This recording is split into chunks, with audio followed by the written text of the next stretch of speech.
ধেমাজিৰ বহুকেইজন শিক্ষক আহি ইয়াত আমাৰ সংস্কৃতিবান অঞ্চলটিক প্ৰতিনিধিত্ব কৰি থিয় হৈছোহি। আমি আমাৰ ঐতিহ্যমণ্ডিত গৰিমামণ্ডিত ভাৰতবৰ্ষৰ কেইবাটাও সম্পদ আপোনালোকৰ সন্মুখলৈ আগবঢ়াই দিব বিচাৰিছোঁ। আমি প্ৰথমেই ভাৰতৰ এক অন্যতম সম্পদ যোগাসন আপোনালোকৰ সন্মুখত প্ৰদৰ্শন কৰিবলৈ আগবাঢ়িছোঁ।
আকার গুলিও নিখতে নীরবে ওরহালুই তুমি ওরহালুই তুয়া কিয়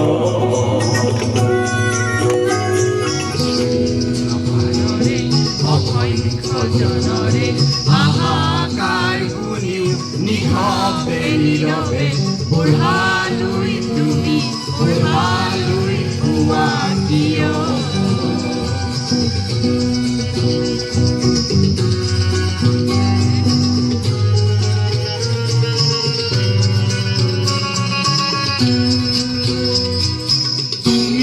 যদি ব্রহ্মারে পুত্র হে পিতৃত্ব তেনে নাম মাত্র নহলে প্রেরণা নিদিয়া কিয়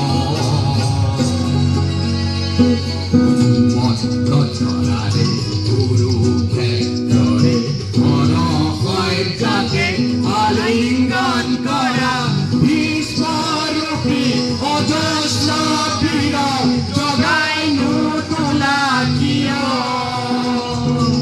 নিশ্চিন্ন পানরে অসংখ্য জনরে হাহাকাৰ শুনিও নিশব্দে নীৰৱে উৰহালুই তুমি উৰহালুই কোৱা কিয়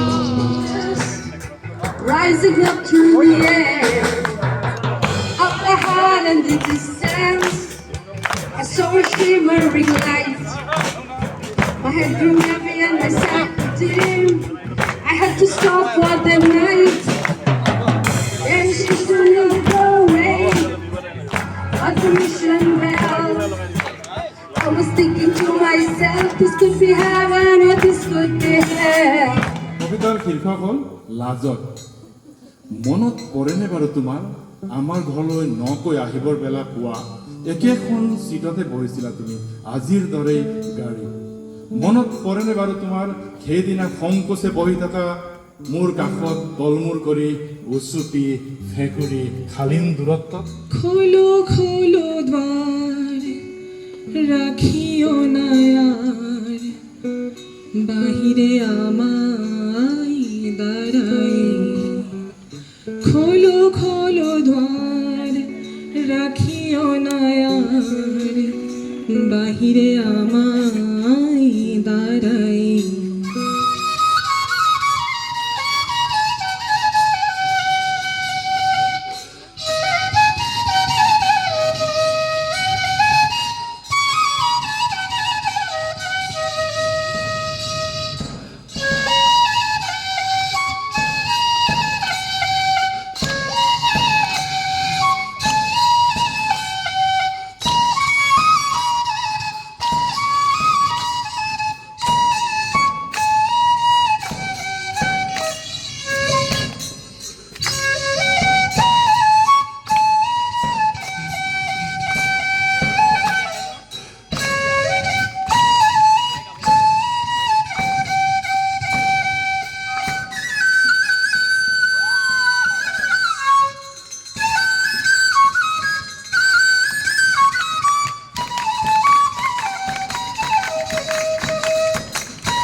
কবিতাৰ শিৰোনাম সাধু কথা হোৱা সাধু কথাবোৰ।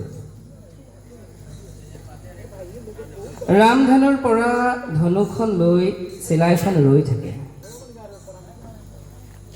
ৰামধেনুৰ পৰা ধনুখন লৈ চিলাইখন ৰৈ থাকে। নিজে সূতা এডাল লগাই লৈ বুকুত চিলাইখন ৰৈ থাকে।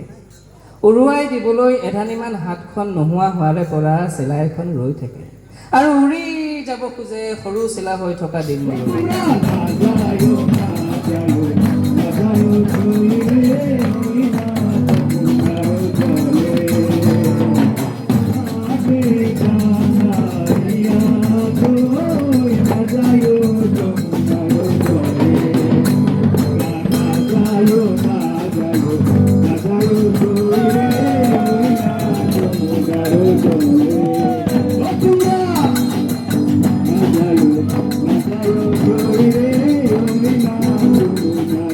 এজনী ছোৱালী এনেকৈ ব্যস্ত কৰি কোনো হাৰিতে কৰিব লাগিব। দেশত আইন আছে, কানুন আছে। তহঁতি ভালকৈ কৈ থাকো বুলি ক'লে তই আমাৰ ঘৰত থাকিব পাৰি? আমাৰ ঘৰখনো সেই তেনেই উদং আই, তেনেই উদং। এই ককায়েক আৰু খনেকৰ মানে ঘৰখনত তেনেই উদং। দিছি নাই খুদাই সকলো দিছে। মোৰ পৰিবাৰো খুদাই অকণমানি এটি ছোৱালী উঠিছে।